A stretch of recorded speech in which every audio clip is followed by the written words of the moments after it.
This is Mike Einspar, and this is my case study for a good teacher turns bad. Stress at home creates problems at school. Quick summary of the case. Crestview Elementary represents a very successful rural community. They've had very good success with their students and their staff in their community throughout the last number of years. Principal Wilson is a seasoned veteran with 13 years of experience both in the classroom and administration. Mrs. Horton, the first grade teacher, was a previous teacher of the year who recently has experienced some personal issues outside of school that are affecting her professional judgment and her character at school, and that's becoming an issue.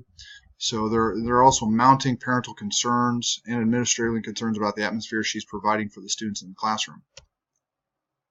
What do we know? Academically, this has been a great school. Lots of great things are going on there, both with the students and the staff.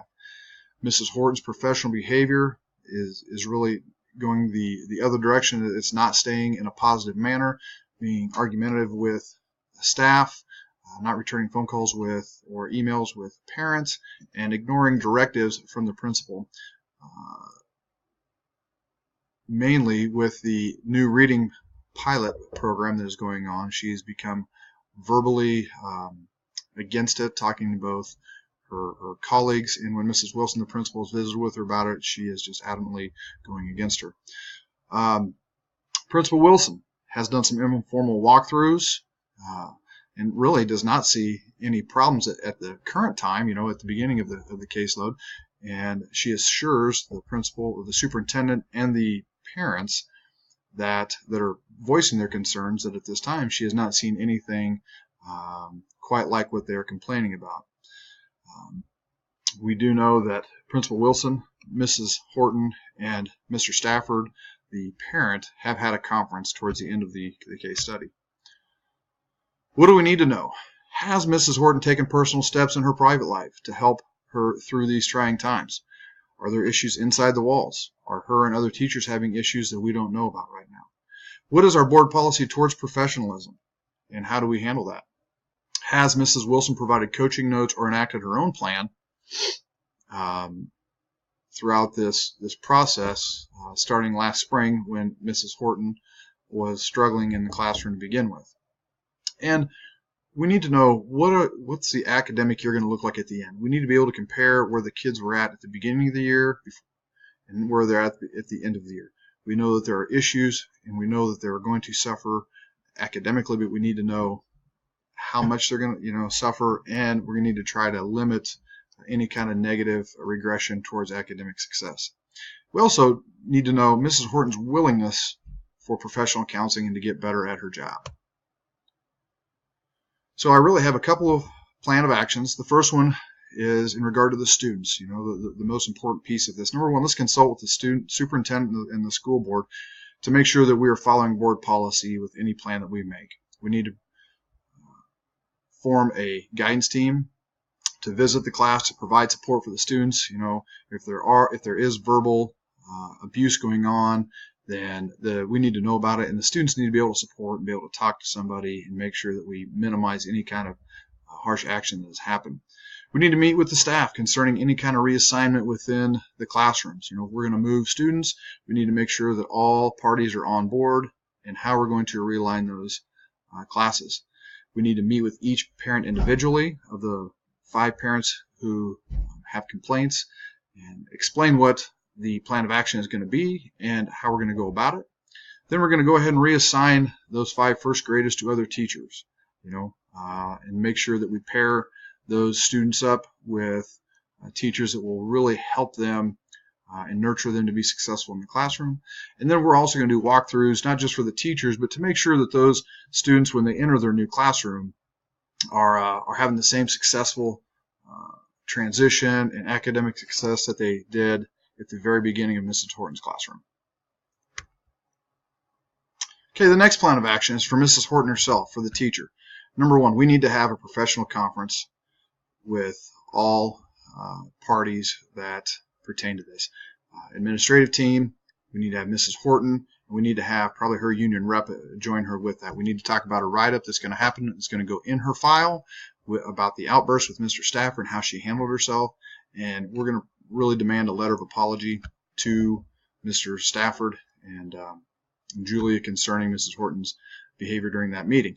We want to make sure that we offer the employee assistance program, which could be possible time off, professional counseling, anything that could really help Mrs. Horton work through this in a positive manner and to help make sure that the students really get the best of what Mrs. Horton has to offer. We're going to assign an instructional mentor to help share the data, what's good, what's happening with this reading program, and also anything else instructionally that Mrs. Horton will need help with. We're going to require documented consults weekly for 1 year. And then we're also going to have the administrators walk through her classroom and make sure we document both the positives and the negatives and any growth or things that are happening in Mrs. Horton's classroom. We're going to offer professional development to help her with her anger management towards parents, towards colleagues, towards administration. We're going to help her with how to handle the stress, how to cope with the stress that comes with juggling your home life and your professional life. We're going to make sure that she forms a communication protocol with all stakeholders. We want to make sure that she's emailing, she's calling parents, administrators, teachers, making sure she is keeping a great line of communication with all that are involved to make sure that progress is happening in her classroom. And then finally, we want to make sure that we have a formal evaluation throughout the year that reflects the incident that happened with Mr. Stafford, any growth that Mrs. Horton has occurred, and her willingness to take this plan of action and really run with it. Okay, what is best for all students? Number one, we need to reassign classes. We need to make sure that those 5 particular students are out of Mrs. Horton's classroom and into a manageable, safe environment. We need to reduce any kind of extracurricular activity that Mrs. Horton has. If she's a coach, if she's bus duty, lunch duty, whatever it may be, we need to make sure that her energy and focus is positively into her classroom. One of the stress coping strategies that we might be able to enact is put a pair in there. Another adult to really help her, really de-escalate things, possibly a special ed co-teacher. Again, we need to assign mentors to help her through the reading program. I know that's not something that she is wanting, but it's something that's best for the school and the students. We need to make sure that she is taking care of that in a positive manner. Again, we want to make sure that her communication lines stay open with all stakeholders, between parents, principals, and other teachers. And we all want to make sure that the counseling team is in the classroom for those kids, and they need to be aware that anytime they need to go in, there's an open door policy for them to go in and visit with her. Okay, what was I thinking during this whole thing? Was there professional help prior to the escalation? Did Mrs. Horton and Mrs. Wilson ever have a conversation about things she was going through and how she could have had help? Were there coaching notes after the gross insubordination when Mrs. Wilson brought her in and Mrs. Horton was adamant about not wanting to participate in the pilot program? Were there coaching notes there? What kind of earlier interventions had Mrs. Wilson tried starting last spring before it got 6 weeks into the new school year? And really, what I was thinking before a teacher and a parent meet with the administrator, there needs to be a pre-meeting, and there needs to be a plan, proactive. What are we going to do for the student to make sure that they are comfortable, that they feel safe and secure, and their academic progress is not in jeopardy? That needs to happen before the parent even comes into the room. Okay, what am I valuing? Absolutely, you got to value the students. What are they feeling, thinking? How is their academic process going? If they're excited about coming to school, we want to make sure they stay excited about coming to school, because perception is reality. If they feel safe and secure, then in their mind they are safe and secure. We want to make sure that we continue the success that Crestview has had throughout the last few years, and we want to make sure that we are tweaking anything in a positive manner to make sure it goes in the right direction. We want to make sure we keep up our classroom chemistry, our culture, our climate. Again, if kids are excited and teachers are excited and the community is excited, then that culture of the school is going to be very exciting and be fun to be with. We do not want the other end of that spectrum. I'm valuing any kind of staff collaboration, that people are willing to help out with sharing data with Mrs. Horton, sharing between each other with the reading program, professionally helping each other through some tough times. And I'm really valuing Mrs. Horton's self-evaluation. What's her assessment of everything? From her personal problems to her professional problems, and how she taking steps to make sure that she's progressing with them in a positive manner. Okay, and what is she doing outside of school? She might already be taking steps outside of school, but those are things we need to know. Okay, unresolved issues. Mrs. Horton's followed through with the plan. Is she doing what we need her to do? Why were the parents calling the board members instead of the principal? Okay, did the students get placed where we need them? And is the staff really willing to help? Those are things that we need to make sure that all happens that are unresolved at this point.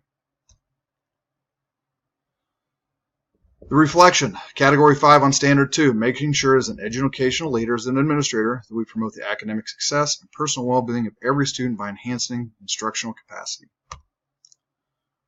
What am I going to do as an administrator to make sure that I promote the success of every student? Create an atmosphere of accountability. I want to make sure that the teachers understand that it's their responsibility to raise the bar, to make sure those kids hit the benchmarks they need to, and do what they need to do, whether it be the pilot reading program, a line of communication, with the parents, make sure that socially, emotionally, that we are really picking those kids up and making them feel good in our classroom. Provide for professional development for teachers. We all have strengths and weaknesses, but the key is to find our weakness and make sure that we are doing whatever we can to strengthen that, and we do that through professional development. To help those kids in the classroom.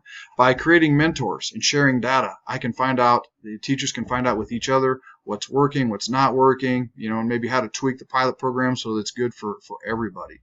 And really, when you have academic success, celebrate it. Give credit. Give credit to those students for trying their best, for putting their effort forward, for going that extra mile.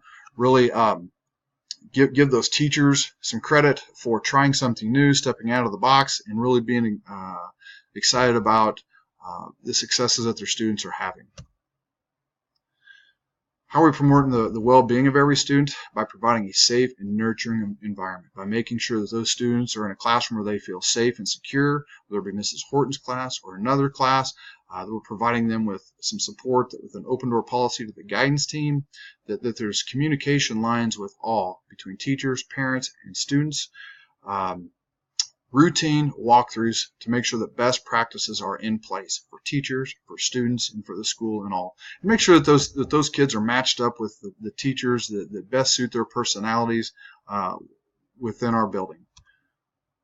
And lastly, how am I enhancing the instructional capacity of my staff? Number one, forming positive relationship with staff. When I ask the team to come together and help me resolve an issue, as long as it's legal and under board policy, to make sure that those kids are in the right classes and that the teachers are part of the solution, man, that's great buy-in by them. Using their evaluations to drive professional development, finding their needs and tweaking them, and making sure that once you figure out what areas those teachers need, finding the professional development that's going to help them be successful in those areas. And I really believe that any time that you can have professional mentors as colleagues, you can help both just de-escalation sometimes, being able to talk to about personal problems, and also about instructional things that maybe you don't understand how they fit within the reading program or the math program or your school, bouncing ideas back and forth. That can really help your school, your teachers, which is going to really help the kiddos make some professional advances in their academics. And then some authentic follow-up with Mrs. Horton staff on how the whole process has went, and any tweaks that we might need to do. And really thank everybody for helping with the process.